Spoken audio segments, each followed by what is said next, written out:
ఇద్దరు కలిసి ఒకే పోస్ట్ పెట్టారు. ఏంటి దీని అర్థం ఏంటి అంటే నారా చంద్రబాబు నాయుడు గారు ఆఫీస్ నుంచి టైప్ చేసి మీకు వాట్సాప్ చేస్తే పెడతారనమాట. ఇది మీ దిక్కుమాలిన పార్టీని నడిపే విధానం. మీరు దాని బదులు పవన్ కళ్యాణ్ గారు లాగా అద్దెకిచ్చేయచ్చు కదా పార్టీని. ఆయనకే దమ్ముగా నన్ను అద్దెకిచ్చాను రా బాబు అని చెప్తున్నాడు, అలాగే ప్రవర్తిస్తున్నాడు. మీరు కూడా మేము భారతీయ జనతా పార్టీని కూడా షామియానా కోట్లో షామియానా లాగా లేదా కుర్చీలాగా అద్దెకిచ్చామని చెప్పండి చంద్రబాబుకి. నేను వారిని అడుగుతున్నాను, మర్చిపోదామా మన రఘురాముడి తలను ధ్వంసం చేసిన మతోన్మాదులను? ఎవడు మీరు మర్చిపోవద్దు. కానీ మీరు మర్చిపోయిన విషయం ఏంటంటే ఆ రఘురాముడి తలను ధ్వంసం చేసినవాడు ఎవడు? మీ కూటమి సభ్యుడు, మీ కూటమి సభ్యుడాడు.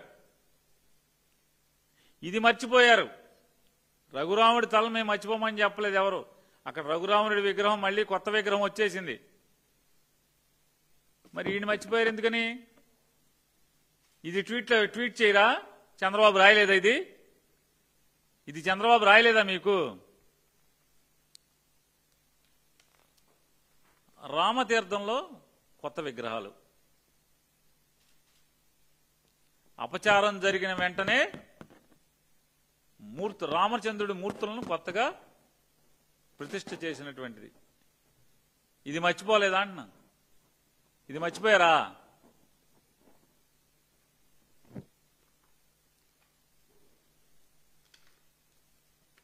మర్చిపోదామా నారసింహుడి రథాన్ని ధ్వంసం చేసిన మూర్ఖులను? మీరు మర్చిపోవద్దు. మాధవ్ గారు, పురంధేశ్వరి గారు, మీ ఆధ్వర్యంలో, మీ అమిత్ షా గారి ఆధ్వర్యంలో నడుస్తున్నటువంటి సిబిఐని ఎంక్వైరీ చేయమని చెప్పని మా ప్రభుత్వం అప్పచెప్పి సంవత్సరాలైంది. నారసింహుడు రథాన్ని ఎవరు అగ్నికి ఆహుతి చేశారో, ధ్వంసం చేశారో అని ఇంతవరకు సిబిఐ దాని మీద క్విక్ మంటల. మీదేగా గవర్నమెంట్, పట్టుకోరా? ముద్దాయిని పట్టుకోరా అంటున్నా. ఇది కొద్ది మాసాల్లోనే వైఎస్ఆర్సీపీ గవర్నమెంట్ తప్పుడు ఎదవలు ధ్వంసం చేసినటువంటి స్వామివారి నారసింహుడి రథాన్ని పునర్నిర్మాణం చేసి స్వామివారి సేవలకు అంకితం చేసినటువంటి చరిత్ర జగన్మోహన్ రెడ్డి గారి ప్రభుత్వాన్ని. ఇది మర్చిపోయారా? నేను ఇంకోటి కూడా మీకు గుర్తు చేస్తా.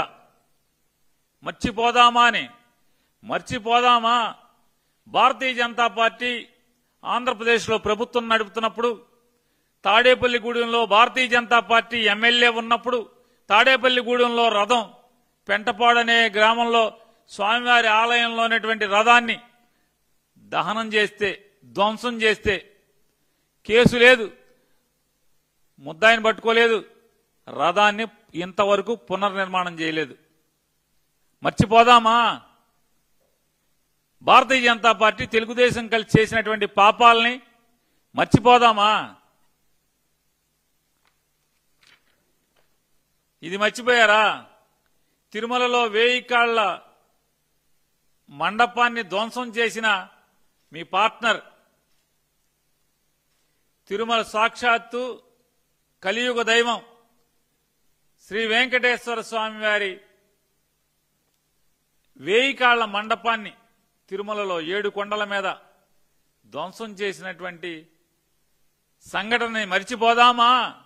పెట్టరా? చంద్రబాబు రాయలేదా?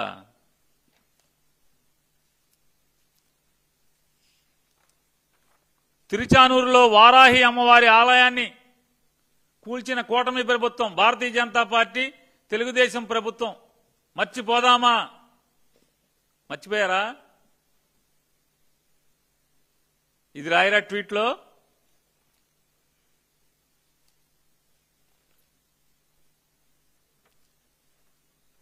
ఈ తిరుచానూరులో వారాహి అమ్మవారిని ధ్వంసం చేసినటువంటి ముద్దాయిని మరిచిపోదామా? మరిచిపోయారా? నేను మరిచిపోదాం వద్దా? తెలుగుదేశం టైంలో, మీ టైంలో, మీ ప్రభుత్వంలో అసలు ఈ ఆంధ్రప్రదేశ్ రాష్ట్రంలో ఆలయాలు అత్యధికంగా ధ్వంసం జరిగిన, దేవుడికి అవమానం జరిగిన, హిందూ మతానికి అవమానం జరిగిన భారతీయ జనతా పార్టీ తెలుగుదేశం కలిసి ఉన్నప్పుడే జరుగుతుంది ఆంధ్ర రాష్ట్రంలో. అత్యధికంగా ఈ పాపాలన్నీ ఒడిగట్టుకునేది మీరే. భారతీయ జనతా పార్టీ, తెలుగుదేశం పార్టీ ప్రభుత్వం గోదావరి పుష్కరాల తొక్కిసలాట 31 మందో 35 మందో ప్రాణాలను హరించారు. మరిచిపోదామా? పుష్కరాలు మళ్ళీ వస్తున్నాయి. పుష్కరాలు మళ్ళీ వస్తున్నాయి. పురంధేశ్వరి గారు, మాధవ్ గారు, మరిచిపోదామా? పుష్కరాలు మళ్ళీ వస్తున్నాయి. 12 ఏళ్ళు అయిపోయింది అప్పుడే. ఇది మర్చిపోకండి, ఇది గుర్తుపెట్టుకోండి. మా ప్రభుత్వంలో శిథిలావస్థకు చేరినటువంటి ఒక ఆలయాన్ని, బొక్కుళమాత ఆలయాన్ని పునర్నిర్మాణం ఎక్కడన్నా మీ ఏలుబడిలో ఇటువంటి గుడి కట్టారా? ఎక్కడన్నా గొప్పగా కొత్త అంటే ఆలయాన్ని జీర్ణం అవుతుంటే ఎక్కడన్నా కట్టారా? మర్చిపోదామా? సింహాచలంలో నారసింహుడి చందనోత్సవంలో కూటమి ప్రభుత్వం, భారతీయ జనతా పార్టీ, తెలుగుదేశం ప్రభుత్వం యొక్క నిర్వాకంతో గోడ కూలటం వల్ల భక్తులు మరణించారని మరిచిపోదామా?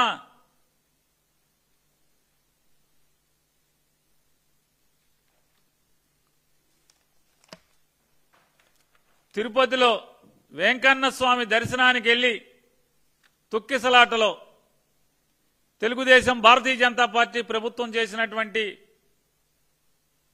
దుర్మార్గపు చర్యల వల్ల మరణించి అసూలు బాసినటువంటి 7 కొండల వెంకన్న సాక్షిగా అసూలు బాసినటువంటి వాళ్ళని మరిచిపోదామా? ఇదెందుకు టైప్ చేయలా? ఇదెందుకు ట్విట్టర్లో పెట్టలా?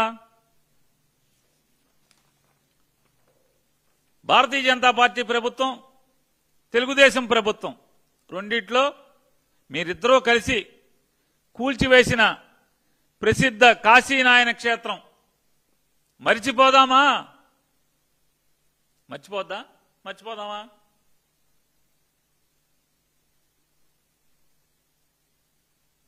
మీ ఇద్దరు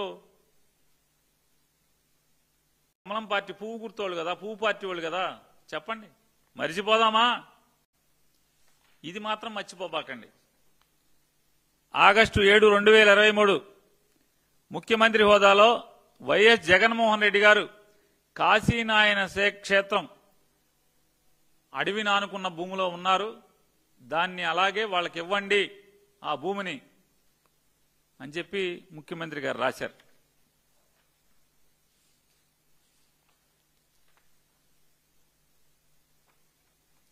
మళ్ళీ ఆగస్టు 18 కూడా రాశారు. 2023 ఆగస్టు 18 కేంద్ర ప్రభుత్వానికి. ఆఖరికి 1వ తారీఖు జనవరి